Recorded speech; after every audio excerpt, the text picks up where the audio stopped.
Good morning all of you. Today chapter number 3, a linear equation in two variables, class 10. We are going to discuss on about a question related to speed finding. So let's see what type question is there. Look here. Chapter number 3, a linear equation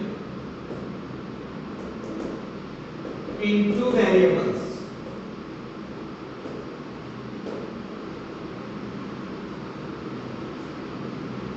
Speed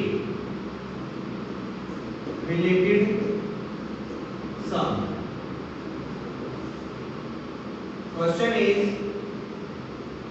a man can row downstream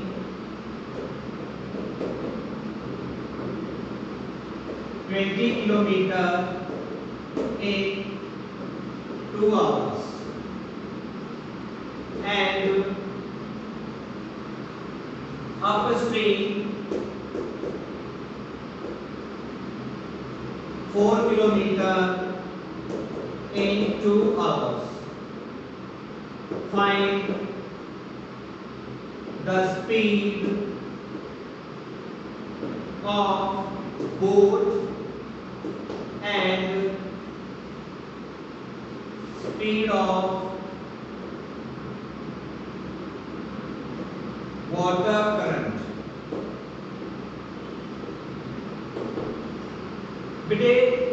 Here just listen. First of all, you have to know about downstream and upstream. What are these? ये क्या है? Downstream और upstream जो होते हैं क्या चीज है? सबसे पहले आपको ये समझ लेना है, बाकी कुछ नहीं बचा। क्वेश्चन में बहुत सिंपल क्वेश्चन होता है ये। तो डाउनस्ट्रीम और अपस्ट्रीम का मतलब क्या होता है, ध्यान से समझिए। जस्ट सपोज मान लीजिए हम लोग पानी में अपनी नाव चलाते हैं।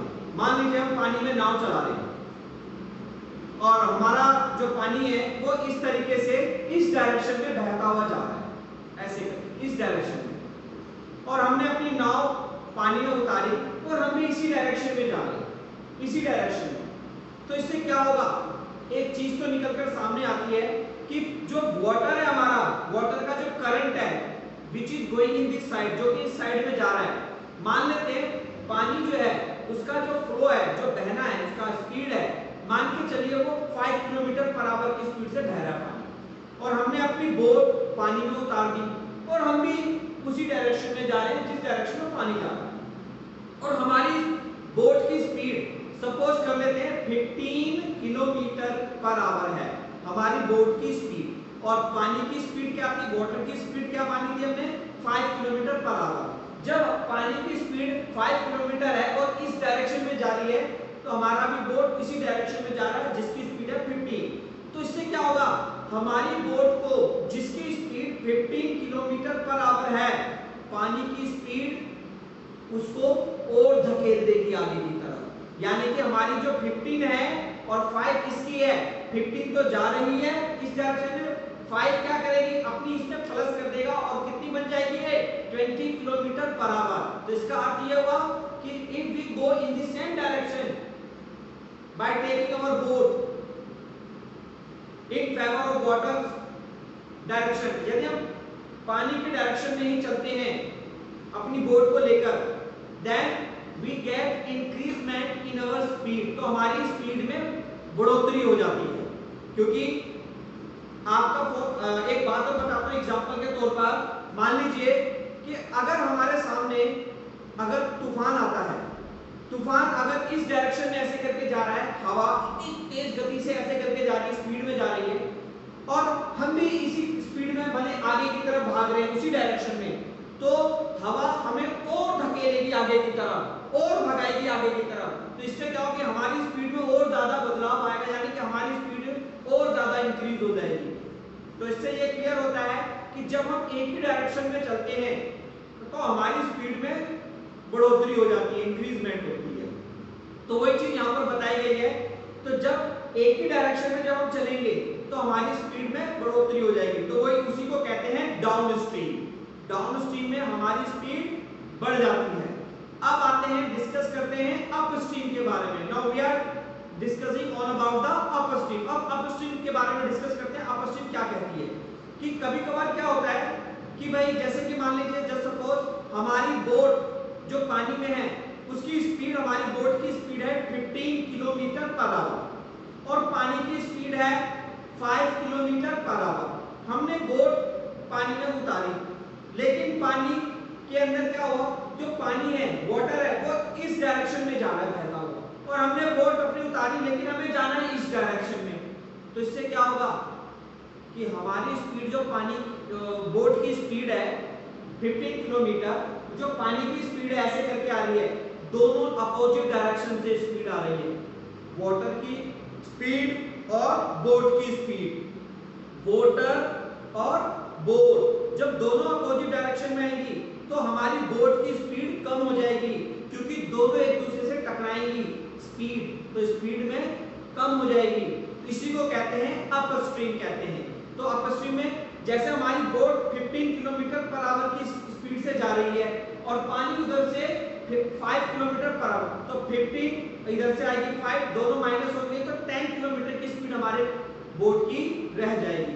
इसी को कहते हैं अपस्ट्रीम। तो इससे एक चीज तो क्लियर होती है कि जब हम सेम डायरेक्शन में वाटर के चलते हैं तो हमारी स्पीड बढ़ जाती है, जिसको डाउन स्ट्रीम के नाम से जाना जाता है।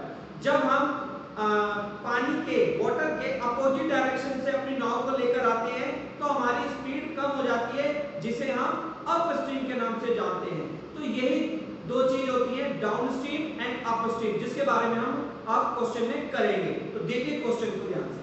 सबसे पहले क्या करते हैं, लेट, और एक चीज और बता देता हूं बेटे, वेरी इंपॉर्टेंट थी कि जब हम अपनी बोट पानी में उतारेंगे और पानी की जो स्पीड होगी और हमारी बोट की स्पीड जो होगी, हमारी बोट की स्पीड हमेशा ज्यादा होगी पानी की स्पीड से। इसका मतलब यह है कि अगर हमारी बोट की स्पीड पानी की स्पीड से कम हुई तो पानी तो हमें बहा के कहीं और ले जाएगा, जहां हमें जाना है हम वहां नहीं पहुंच पाएंगे। इसलिए हमारी बोट की स्पीड पानी की स्पीड से ज्यादा होती है, तभी हम अपनी डिजायर्ड डेस्टिनेशन पर पहुंच जाते हैं। तो इसलिए जब कभी भी हम बोट उतारेंगे तो हमारी स्पीड बोट की ज्यादा होगी और पानी की स्पीड कम होगी। इसीलिए अब देखिए ध्यान से, let speed of boat, speed of boat, boat की स्पीड को लेट कर लेते हैं x, and speed of water, पानी की स्पीड को लेट कर लेते हैं y।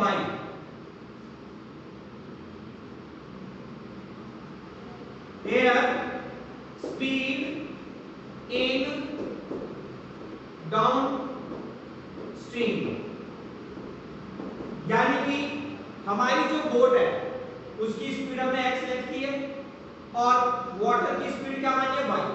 डाउनस्ट्रीम की बात चल रही है, अभी बताया था मैंने, डाउनस्ट्रीम में क्या होता है, एक ही डायरेक्शन में चलती है और स्पीड क्या होती है, बढ़ जाती है।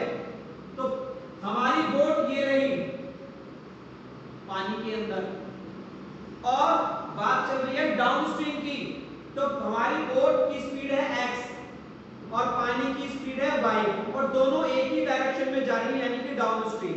जब एक ही डायरेक्शन में जाएंगी तो डाउनस्ट्रीम में क्या होता है, प्लस, यानी कि इंक्रीज हो जाती है स्पीड, तो प्लस y, ये हो गई बोट और ये हो गया पानी, दोनों को प्लस करेंगे तब बनेगा डाउनस्ट्रीम। अब आइए स्पीड इन अपस्ट्रीम।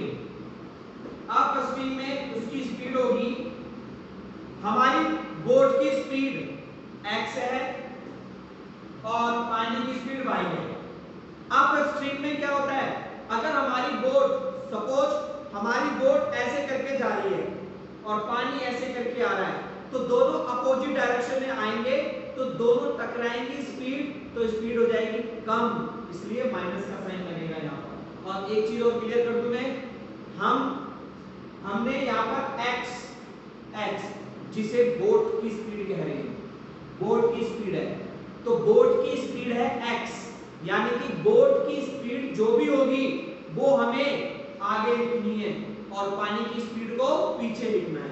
बोट की स्पीड हम आगे इसलिए लिख रहे हैं क्योंकि हमारी बोट की स्पीड पानी की स्पीड से ज्यादा होगी, तभी तो हम अपनी डिजायर्ड डेस्टिनेशन पर पहुंच पाएंगे। इसलिए बोट की स्पीड ज्यादा होती है, इसलिए हम इसको आगे रखते हैं हमेशा। ये हमने कर लिया। अब आगे देखिए फॉर्मूला।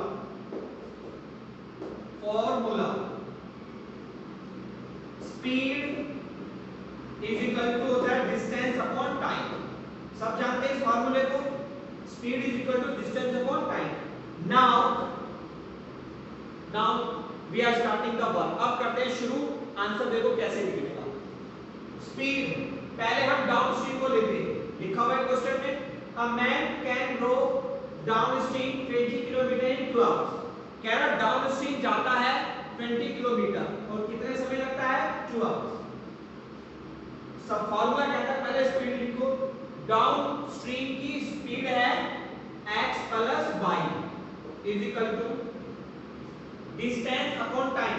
डिस्टेंस वो भी डाउन स्ट्रीम का, डाउन स्ट्रीम का डिस्टेंस है 20 और टाइम, डाउन स्ट्रीम का टाइम है हमारे पास 2 आवर्स। इसे कैंसिल कीजिए तो हमारे पास आ जाएगा 10। तो इसे ये x plus y is equal to 10। This is the equation number 1। तो like this we find out the equation number 1। Now equation number 2, ये था डाउन स्ट्रीम के लिए हमने सॉल्व किया है, डाउन स्ट्रीम। अब करते हैं अप स्ट्रीम के लिए, अप स्ट्रीम। अप स्ट्रीम के लिए सॉल्व करते हैं। क्या है? Upstream 4 kilometre. चलो जी, अप स्ट्रीम पहले क्या लिखना है? स्पीड। स्पीड हमारी अप स्ट्रीम की कितनी रखी है हमने? x minus y is equal to, formula कहता है इक्वल का साइन लगाओ, फिर डिस्टेंस, फिर टाइम। डिस्टेंस कितना हमारे पास अप स्ट्रीम का? 4 और टाइम कितना है हमारे पास अप स्ट्रीम का? 2 आवर्स। इसको डिवाइड किया, आया 2। तो x minus y is equal to 2। This is the equation number 2. This is the second equation. Now will solve equation 1 and 2 with the help of elimination method. Either you can use substitution method also. कोई भी method आप use कीजिए। मैं elimination method से solve करूंगा। से देखिए कैसे सॉल्व करते हैं।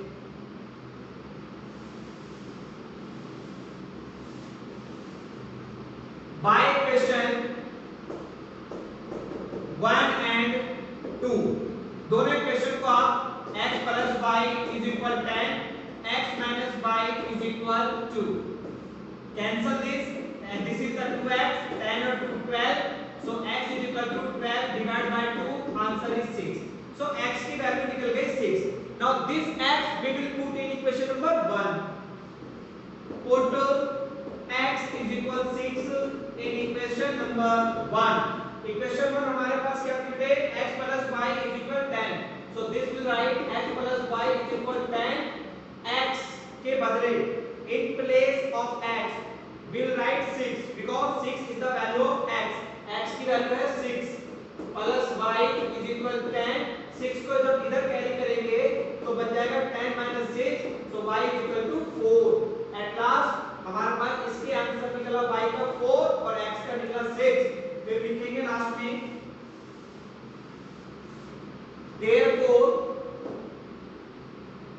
therefore speed of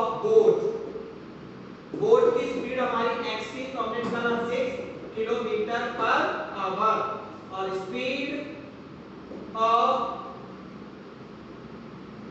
water is equal to 4 kilometre per hour. This is the answer.